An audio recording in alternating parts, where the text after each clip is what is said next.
Bener, kekerabatan Contoh, Batak kasih itu contoh. ya. Kamu harus bisa paham logika matematika. Adiknya bapakmu. Laki-laki perempuan? Laki. Bapak udah? Bukan tulang. Bule, ya ibu cilik. Bule itu ibu cilik artinya. Bule itu bukannya istrinya Pak Le? Ya otomatis. Kalau Iya kan? Loh. kamu sukanya laki-laki itu harusnya lebih simpel gitu. Kenapa selalu memilihkan baju, celana, parfum untuk bukan masalah belinya ya, milihin. Jadi kalau bajunya suami itu yang ini, celana yang ini, parfum itu baunya yang ini. Kenapa? Padahal kan kita tuh punya selera sendiri loh.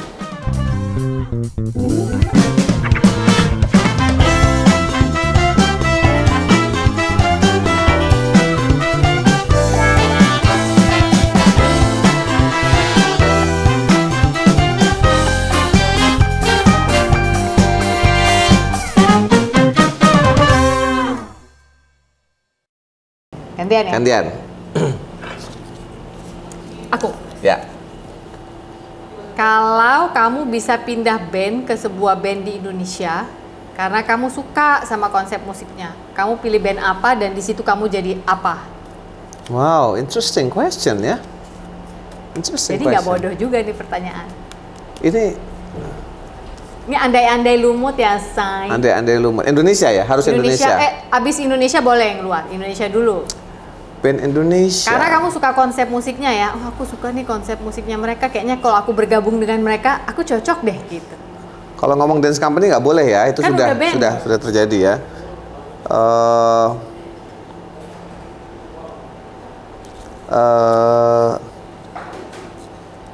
Aku nggak sekarang nggak tahu. Sekarang kayaknya masih ada.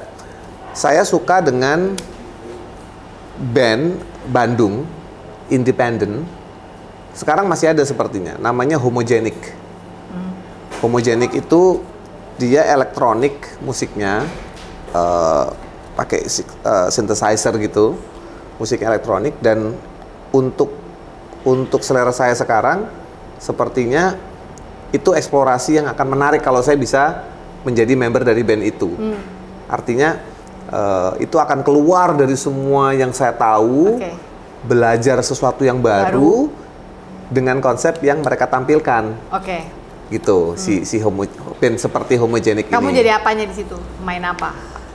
Pasti main synthesizer, sama mungkin nyanyi tetap ya, tapi main synthesizer. Cuman mungkin aku akan punya pendekatan lain. Tapi intinya saya suka dengan konsepnya si Homogenic itu. Oke, kalau band luar negeri?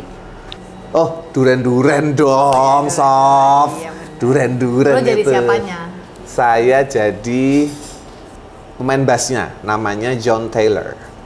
John Taylor itu adalah pemain bass di Duren yang orang bilangnya istilahnya underrated ya. Underrated, tapi sebenarnya dia itu sangat-sangat keren. Dan ketika dia bikin project di luar Duren, dia jadi pemain bass punk. Nama bandnya Neurotic Outsiders. Itu punk, tapi si John Taylor ini keren lah. Nah, Duren itu adalah ideal kalau menurut saya untuk kalau saya nggak di musik saya yang sekarang gitu. Kamu akan bergabung dengan Duren? Oh, mau. Dan jadi pemain bassnya? Mau pemain. Pak, walaupun dia bisa punk, kamu kan belum tentu bisa punk. Saya pong. Oh iya. Saya pong. Ya benar-benar. Oke, pang goreng nak. Ya, kamu next. Masih ada nih. Pertanyaan berikutnya. Kenapa sih kalau di rumah kita cuci baju, jemurnya harus pakai gantungan yang tertata? Emang apa bedanya? Kan cuman konsep dikeringin, habis dari cucian, kita ambil gantungan bener, lalu kita atur aja. Ini kaos, mungkin kadang terselip dengan celana, lalu sweater atau apa, kan intinya mataharinya mengenai itu dan kering. Nah, kenapa dalam universe kita itu harus diatur? Jadi semua tuh harus, yang ini bagian kaos menghadapnya sama, lalu harus lebih tertata. Kenapa? Kenapa engkau menginginkan itu? Oh iya, ini mah pertanyaan pribadi ya. Karena itu adalah cara kerja yang efektif dan efisien. Tujuannya kan sama, kering. Tapi dia akan kering lebih cepat. Loh, ini nggak masuk nih. Gimana? Ini perlu penjelasan nih. Gimana logikanya? Loh, kamu maunya gimana? Jemur aja gitu, taruh plak. Ya, intinya gini, selama dia ada jarak dan ada matahari dari sudut yang sama, maka jemuran itu akan kering somehow. Nah, somehow kan? Ya somehow karena panas. Gini, kita bicara apa nih, fisika. Semakin lebar, rata sebuah substansi terbentang, ya kan? Harusnya dia lebih cepat kering nggak? Semakin, ulang. Area bentangannya semakin banyak dan rata sehingga mudah ditembus oleh sinar matahari. Nih misal ya, kertas nih. Ya, sama nih, ini. Tisu nih ya. Nih.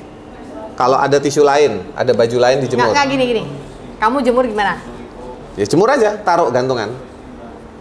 Mana ya? Ini pura-pura. Ya udah ini gantungan ini. Nih gantung. Dah. Nggak, itu tuh gantung. Bener. Nah. Gini. Ini gantungan. Ya udah. Kamu gantungnya gini. Gantung aja. Gantung semua. Bukan gantung, sekarang bajumu gantung. Gantung. Jemur bajumu. Jemur. Tisu itu gimana? Set. Ya udah gini. Taruh yang benar. Oh, ini pakai gantungan. Pakai gantungan. Dah. Lah ya sama tuh, aku juga gitu. Nah, terus kenapa di sini ada celana di sini? Nggak boleh tuh, celana harus agak minggir ke sana. Nah, ini coba perhatikan. Kenapa? Kan kalau celana dalam dan yang lain-lain kan ada jemurannya lagi khusus.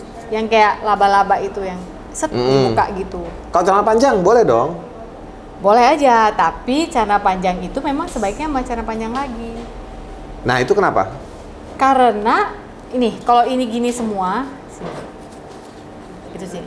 Nah, ini kan kurang lebih rata ya. Jadi nanti sekitar setelah setengah jam balik, soalnya panas ya. Tinggal dibalik nih gantungannya gini. Biar sebelah sini kena juga. Lah kalau celana kan ada bagian karet-karetnya, ada kantongnya, yang di dalam itu loh harus dikeluarin kantongnya. Jadi kalau dia ditaruh di satu sisi yang adalah gengnya dia semua, lebih gampang untuk memantau. Pekerjaan lebih cepat selesai. Masuk akal nggak? Tulis jawabannya di komen ini. Mungkin loh masuk akal loh, karena harus diperhatikan juga. Ini kan bicara tentang bagaimana sebuah pakaian itu mempunyai ruang untuk dia mendapatkan panas. Iya, semakin bentangan areanya lebih terbuka, maka akan lebih mudah disinari matahari. Bagaimana ibu-ibu? Setuju nggak dengan jawaban Sofi? Tulis ya komennya ya. Jangan-jangan bapak-bapak yang setuju sama aku. Ini mah bukan masalah suami istri nih, kayaknya ini lebih ke masalah apa ya? Agak ada kecenderungan OCD. Nah, jangan-jangan lebih ke OCD-nya, bukan masalah keringnya. Tapi kering kan, it gets the job done. Tapi kan kalau digantung biasanya juga ya, bentar nih, tak kasih tahu di rumah. Kita tuh memang apa-apa sendiri, nyuci sendiri. Nah, kalau Pongki yang nyuci, pasti nanti sore sama dia nih udah kering nih baju-baju, agak kurang kering sebenarnya. Sama dia diambil, dimasukin ke dryer. Ya kan? Kamu masukin ke dryer kenapa?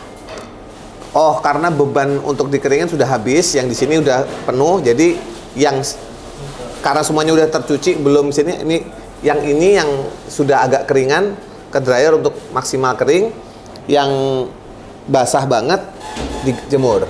Nah, karena proses pengeringan kurang efektif dan efisien. Kalau area bentangannya dibuat mirip, seragam, serupa, pasti akan lebih cepat kering sehingga hampir tidak perlu yang namanya mesin dryer. Masuk iklan sabun cuci. Masuk iklan dryer mesin. Masuk. Sudah pernah ya? Ya, Electrolux tahun lalu. Mungkin masuk mau lagi tahun ini. Pasang iklan di kita ya toh. Ini caranya. Caranya begini. Nanti besok kita syuting di sininya mesin cuci lagi muter. Nah, gantian kamu sekarang. Oh ya, aku. Nah, ini nih. Nah, ini antara suami istri. Kenapa sih suami-suami itu ya, laki-laki kalau suruh cerita apa-apa tuh suka nggak lengkap.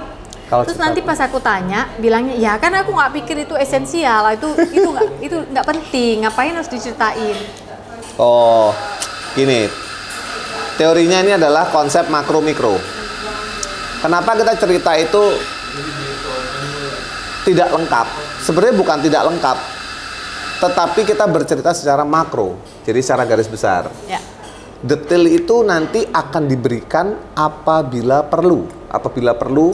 Tapi nanti yuk keburu lupa sama detailnya. Ya berarti kalau dia lupa, berarti itu tidak penting untuk diceritakan. Logika kita begitu. Enggak penting. Ingat gak yang kamu pernah cerita soal dulu manajemenmu gimana, si ini kenapa harus keluar. Terus aku baru tahu sekarang ini, berapa tahun kemudian tuh, 14 tahun kemudian kalau orang itu punya masalah apa gitu. Ya buat saya tidak penting. Buat saya tidak penting, itu hanya menjadi ajang pergibahan saja gitu. Yang penting adalah bagaimana saya menyikapi masalah saya saat itu dan apa outcome-nya. Jadi in general memang, kita tidak bicara detail, kita bicara in general. Yang perlu dibicarakan detail itu mungkin ke hal-hal yang lain, misalkan kemampuan finansial kita, lalu cara mendidik anak, itu perlu kita bicarakan detail. Detail itu tidak menjadi hantu ya, tidak menjadi sesuatu yang momok menakutkan, itu perlu. Tetapi kita sebagai kepala keluarga ada kecenderungan untuk berpikir begini, everything is okay, don't worry. Sayang, everything is okay, don't worry. Kita punya kecenderungan itu. Jadi untuk sesuatu yang kira-kira bakal meresahkanmu, kita punya auto filter nih di sini nih. Nah, disitulah kenapa kita berpikir secara makro pada hal-hal yang memang kita ingin bicarakan secara makro. Kalau mau nantang detail sih bisa, tapi kita tidak menganggap itu necessary. Karena bisa jadi akan mengganggu pemikiranmu, akan mengganggu hari-harimu. Jadi kita berbicara secara makro dulu. Nanti tapi biasanya ujung-ujungnya malah ngeganggunya di belakang. Saking nggak detail. Berarti kalau itu sampai terjadi, berarti sudah waktunya dibicarakan gitu. Jadi pada saat itu belum perlu, jangan dulu. Kok enak? Karena kita membaca mood loh. Istri-istri itu kan karena hormonal mereka yang berbeda dengan pria, mereka tuh punya sistem kerja itu also depends on the mood. Mood itu mempengaruhi, maksud saya mood itu mempengaruhi bagaimana sistem kerja berpikir wanita. Dan kita berusaha untuk mengimbangi itu karena kita tidak punya sistem yang sama. Jadi ini adalah upaya untuk memahami satu sama lain sebenarnya. Gitu. Ya deh. Besok-besok kau cerita yang detail tapi. Berarti aku yang tanya sekarang ya. Dikit lagi. Pertanyaan istimewa adalah. Tunggu, minta maaf dulu kita potong siaran langsungnya. Sorry ya. Tapi ini penting sekali untuk para suami. Menurut Anda, di manakah tempat yang pas atau paling benar untuk meletakkan handuk setelah mandi? Berarti kan basah handuknya. Jawab, karena ini tidak ada hadiahnya. Nggak apa-apa deh. Yang paling lucu, yang ini kita kasih hadiah. Oh iya, kasih satu kaos. Ya. Yang lucu ya. Kita kembali ke dialog kita. Handukmu tuh jemur. Untuk istri-istri di luar sana, kenapa kalau suami sudah masuk kamar, sudah siap-siap mau tidur, mau merem, narik selimut, sudah lampu udah mati. Begitu kita mau nutup mata, tiba-tiba istri berbisik dengan mesra, tolong ambilin minum. Enggak selalu. Ya, 75% terjadi setiap malam. Sudah kunci ya, sudah mau tidur ya. Sorry aku lupa ambil minum. Kalimatnya berubah-ubah tapi esensinya sama. Tolong ambilin minum di saat kita udah siap mau tidur. Kenapa tidak disiapkan atau berpesan ketika sebelum kita masuk kamar? Karena ausnya baru pas kamu mau merem itu. Ya tapi kan setiap malam tahu kalau nanti aku ini. tiap malam belum tentu aus. Tapi kan ada kemungkinan haus. Nah, berarti gimana? Kenapanya dulu nih? Kenapanya dulu? Yang bilang ada kemungkinan haus siapa? Ya saya. Ya berarti kamu harusnya tanpa diminta bawa masuk aja airnya. Ya tapi kan kamu udah tahu. Faktor nah ini, faktor itu kan tidak menjadi prioritas kita. Kita mungkin lebih mikirin ngunci pintu, keamanan anak-anak di mana, listrik udah mati belum, itu. Kalau masalah minum kamu kan sebenarnya itu kebutuhan biologismu. Kan tapi aku udah ketiduran duluan karena kamu masuk kamarnya lama. Jadi sambil nunggu aku udah. Iya, pada saat kau masuk kamar bawa minum gitu loh maksudnya. Belum haus. Ya masa nunggu haus baru nyuruh orang ngambil minum? Ya kan minta tolong suaminya. Minta tolong kan gak malu. Makanya kalau udah tahu gitu besok-besok bawa aja minum. Iya kalau gitu kita beli kulkas taruh kamar. Nggak mau tuh kayak orang dulu. Lah ya gimana? Habis kamu padahal udah mau narik selimut, tolong ambilin minum, nggak jadi lagi ngambil selimut. Berangkat dulu ke dapur ngambil minum Ya gitu. kan, Bukan nggak apa-apa. bukannya nggak mau, cuman maksudnya kenapa itu loh. Ya, Why? karena ausnya baru itu, baru sadar Oh. suaminya masuk ke selimut. Suami gue masuk ke dalam selimut. Tapi kalau saya yang haus, saya nggak pernah minta tolong ambil. Iya. Saya minta punyamu. Yang mana saya harus ambil juga. Bagus. Oke. Dah, aku. Dah? Ya, kamu. Kalau kamu bisa jadi sebuah rasa, flavor, es krim dengan topping-topping di atasnya, kamu akan jadi es krim apa? That's easy. Toppingnya apa? Oh, toppingnya. Kan es krim zaman sekarang ada topping. Terus nanti kamu kasih nama apa ini? Pertanyaanmu kayak majalah-majalah ya. Iya, biarin. Kan seru. Kalau ice creamnya, I'm a dark chocolate. Dark chocolate. Dan kejutan PMS dari aku untuk kamu. Aku ingin PMS aja kalau begitu. Kenapa sih kalau aku baru aja keluar rumah, udah ditanya pulangnya kapan? Ini keluar pagar juga belum, udah ditanya pulangnya kapan? Kalau kita bisa punya uang lebih dan beli properti di luar negeri, negara mana menurutmu yang pas buat kita berdua? Afrika.